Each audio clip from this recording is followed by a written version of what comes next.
തീവ്ര വോട്ടർ പട്ടിക പരിഷ്കരണത്തെ നിയമപരമായി നേടാൻ സർവോപരി യോഗത്തിൽ തീരുമാനമായെന്ന് പറഞ്ഞു. എങ്ങനെയായിരിക്കും നടപടി?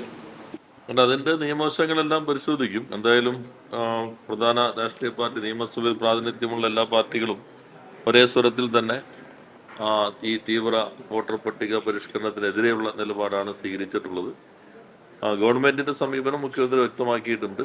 അത് സർക്കാർ എന്ന നിലയിൽ ഇപ്പോ പ്രായോഗികമായ ചില പ്രശ്നങ്ങൾ മുൻനിർത്തിക്കൊണ്ട് എങ്ങനെ കോടതിയെ സമീപിക്കാൻ കഴിയും.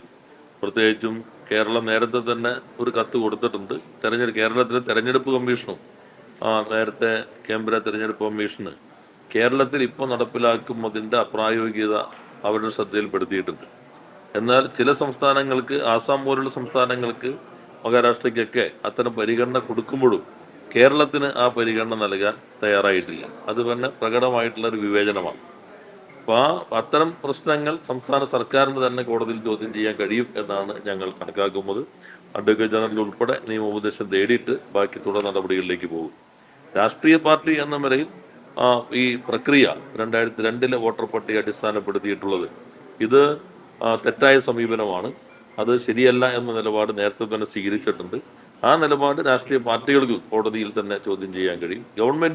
ഗവൺമെന്റ് സമീപനം നേരത്തെ പറഞ്ഞതുപോലെ നിയമപരമായി തന്നെ ഈ പ്രശ്നത്തെ മുന്നോട്ട് കൊണ്ടുപോകാനാണ് ഇപ്പോൾ കണ്ടിട്ടുള്ളത്. കോടതിയെ സമീപിക്കില്ലേ സർക്കാർ?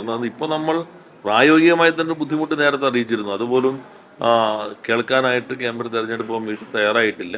അത്തരം കാര്യങ്ങൾ സർക്കാരിന് തന്നെ കോടതിയുടെ മുൻപിൽ കൊണ്ടുവരാൻ കഴിയും എന്നാണ് കണക്കാക്കുന്നത്. ബാക്കി നിയമോപദേശം കിട്ടിയിട്ട് ഏത് രൂപത്തിലാണ് എന്ന കാര്യം പിന്നീട് തീരുമാനിക്കും. അതെ, പ്രതിപക്ഷവും നല്ല രീതിയിൽ തന്നെയാണ് അവരും ഇതിനോട് സഹകരിക്കുന്നത്. എനിക്കൊന്ന് പ്രധാനപ്പെട്ട രാജ്യം ഭരിക്കുന്ന പാർട്ടി ഇതിന്റെ ഈ പ്രക്രിയയ്ക്ക് നേതൃത്വം നൽകി ഒരു പുറന്തള്ളൽ രാഷ്ട്രീയം മുന്നോട്ട് വയ്ക്കുന്ന പാർട്ടി ഒഴികെയുള്ള എല്ലാ പാർട്ടികളും ഒരേ സ്വരത്തിൽ തന്നെ നിലപാട് സ്വീകരിച്ചിട്ടുണ്ട്. ഇക്കാര്യത്തിൽ ഒന്നിച്ച് നീങ്ങണം എന്നത് തന്നെയാണ് സർക്കാരിൻ്റെയും അഭിപ്രായം. അതുകൊണ്ടാണ് ബഹുമാനപ്പെട്ട മുഖ്യമന്ത്രി തന്നെ സർവകക്ഷി യോഗം വിളിക്കാൻ തീരുമാനിച്ചത്.